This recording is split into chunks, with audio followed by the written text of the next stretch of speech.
I'm about to drop some of the craziest game. I was mixing the other day and this came up. This is something, a technique that I'm always using. And it occurred to me that I've never explained it, never shown it. Technically, I suppose you could say it's kind of advanced. I don't like to think of it that way. It's just something that I see like all the pros using. In fact, so one of my tracks was getting released on a label, and they asked, instead of me mixing it, they said, could we get one of our mixers to handle it? And I was like, okay, fine, you can get one of your mixers as long as I get to be in that session as well and watch everything he does, so I can learn and get that game and get that technique as well and translate it to my own releases. So I sat in that session for like 3-4 hours, and he showed me this technique there, and ever since then it's been an absolute game changer. So I'm gonna break it down for you guys now. You're gonna be using it everywhere. Let's check it out. So what I'm gonna do, I'm gonna play a little bit of this track. We'll take a listen to it, and I want you to kind of notice the pads, right? And we'll just go from there.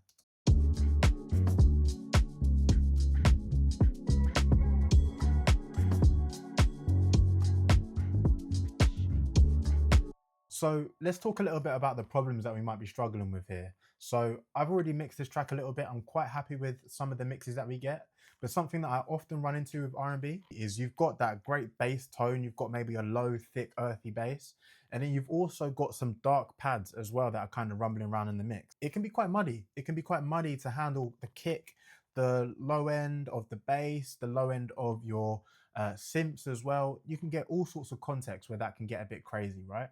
But in general, what we're just talking about is clashing things. So that can happen in lows, the mids, the highs. In this context, I'm kind of referring to the lows. So how can we tackle that? There's a couple ways. The first way is normally an EQ. So let me grab an EQ. We can listen to our bass. We can listen to our pads. If I solo just the bass and just the pads,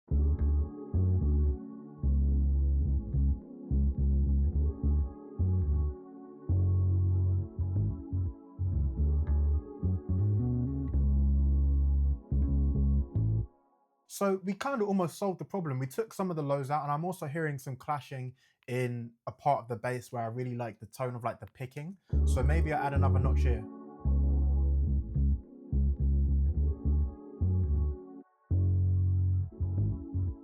Trying to give that space for the parts of the bass that I like to shine through the pads. That's typically how we're applying this kind of subtractive EQ process, right? We're carving out frequencies to give space for others. But you may have noticed now the pads sound thin, now the pads sound weak. There's no presence to them because I've pulled back some of the most important frequencies that they have to make space for the bass. Okay, so we've got these two clashing frequencies. We like the sound of both. How can we make this type of EQ curve more transparent so we get the luxury of hearing a really nice bass tone, and we also get the ability to carve out those frequencies and have a lovely pad sound as well? This is the technique that I'm about to show you. So to implement this, you're going to need something called a dynamic EQ, right? So a dynamic EQ basically allows you to set an EQ curve, and it's going to be based on how much of that signal is coming through the plugin at the time. Let me explain that. I'm gonna pull up another Pro Q3. A dynamic EQ has particular controls, and we'll show it just here. So I'm gonna make an EQ curve. This is just like a regular EQ curve, right? If I come here and click make dynamic, all of a sudden, we can see this additional bar here, right? And what this means is it allows us to apply settings to this EQ. We can choose how fast that EQ reacts, the release of this EQ. We can choose how much we want it to reduce, and that's based on how many frequencies come through. So the Pro Q3 is a dynamic EQ. The F6 is a dynamic EQ. I think you can do this with Soothe as well. There's a few other opportunities to affect how much signal you are EQing based on how much is coming through, right? Super powerful technique. That's the first thing that we'll need. But what I'm showing you isn't just dynamic EQ. This is what I say, and this is why technically I suppose it's kind of advanced.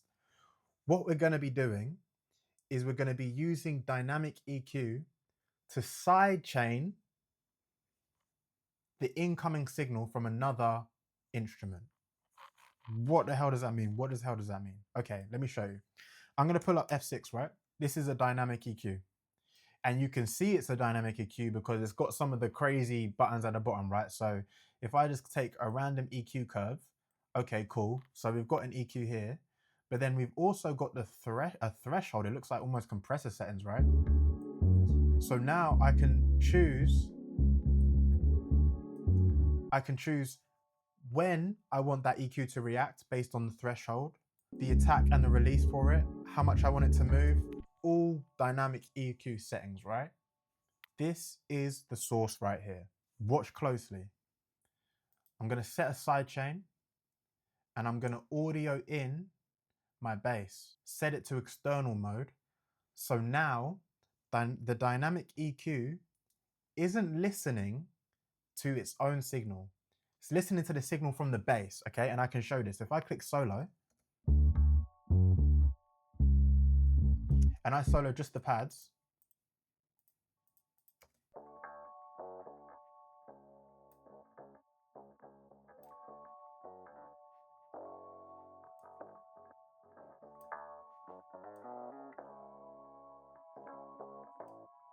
how come even though I'm checking the pads here, how come I'm hearing bass? Look, if I do the same here, can you hear that bass signal coming through my pads now? So what I'm gonna do is I'm gonna EQ my pads based on the bass, pun not intended, okay? So let's get rid of this EQ curve for now. I'm listening. What I'm gonna do is I'm gonna take the EQ3, this curve, I'm listening for where I'm hearing the bass most prominent.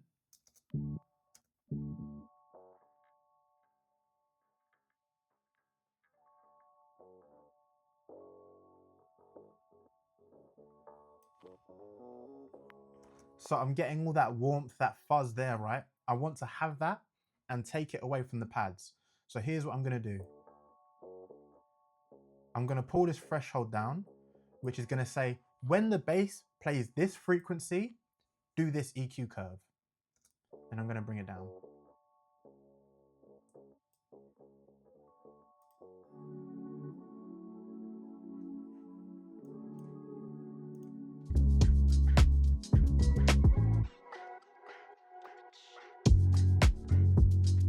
Let's keep going again. I'm gonna take number 2 this time, and maybe I'm gonna look for the low frequency information.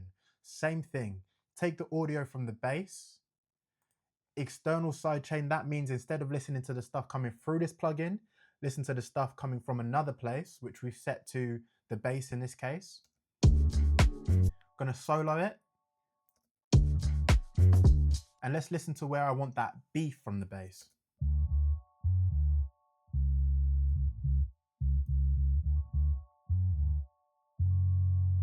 Okay, we've got a whole bunch of warmth, thump, bass there, right? We don't want that in the pads. That's going to be super muddy. So exact same thing. Let's bring it down. Unsolo. So you can hear the pads don't sound too different.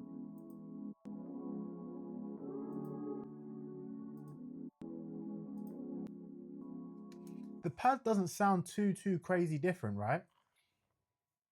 But it's letting that bass, when the bass comes in,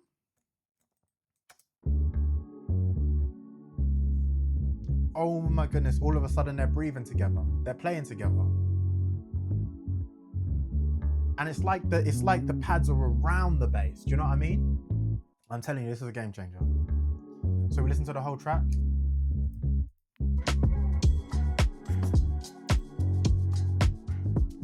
So that was an example of what of a way to implement this. You can see this is all the curve I had for this particular mix at the moment. Actually, all I heard was a little bit of that presence around the 1K that I wanted from the bass, just to poke through.